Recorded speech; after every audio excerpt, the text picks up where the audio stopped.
Hai hai hai. Selamat datang di Ngopi Serius, tempat obrolan santai tapi isinya dalam banget. Bareng aku Asmidar. Dan aku Ica, senang banget bisa ngobrol lagi di sini. Dan aku Fiar, seperti biasa aku yang paling skeptis antara kita bertiga. Kali ini kita mau ngobrol, bagi informasi tapi santai aja ya teman-teman. Ini buat sharing-sharing aja tentang apa yang kita tahu tentang sejarah dan Trisakti.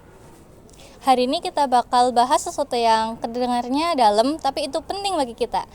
Kalian pernah dengar kan tragedi Trisakti tahun 1998? Iya, pernah. Itu kejadian saat itu yang melanda Indonesia membuat masyarakat menderita. Mahasiswa berani bersuara, tapi mereka harus mengorbankan nyawanya. Itu dia. Kita harus terus mengingat nama-nama mereka. Elang, Heri, Hendriawan, dan Hafidin. Mereka adalah simbol perjuangan dari kita.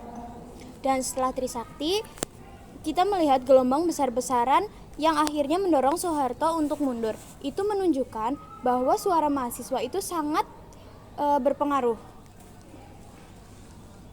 Tapi kita juga jangan lupa sama tragedi Semanggi 1, 17 orang tewas. Pemerintah tidak menindak tegas pelaku.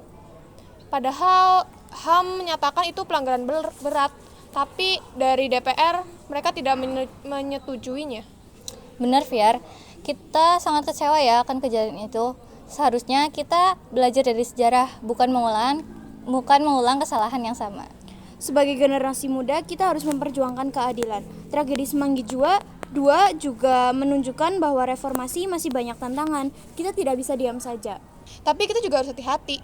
Sosial media sering memframing mahasiswa dan pelajar sebagai pengacau. Kita harus pintar dalam menyampaikan pesan kita. Itu tantangan yang harus kita hadapi. Kita harus menunjukkan bahwa kita bukan hanya seorang pelajar, tapi kita juga peduli akan masyarakat tentang keadilan dan perubahan. Mari kita mulai dari teman-teman kita. Kita bisa mengajak mereka untuk lebih mengerti sejarah dan peduli akan lingkungan.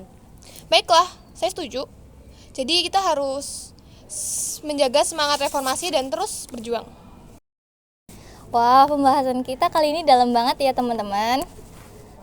Sebagai generasi muda, kita seharusnya belajar dari sejarah, bukan mengulang kesalahan yang sama. Buat teman-teman, makasih ya udah mau dengerin kita sharing-sharing tentang apa aja yang kita tahu tentang Trisakti. Semoga ini bisa bermanfaat buat kalian. Kita masih banyak kurangnya, tapi apa salahnya kita bersuara sebagai mahasiswa. Terima kasih, sampai jumpa di podcast selanjutnya. Dah.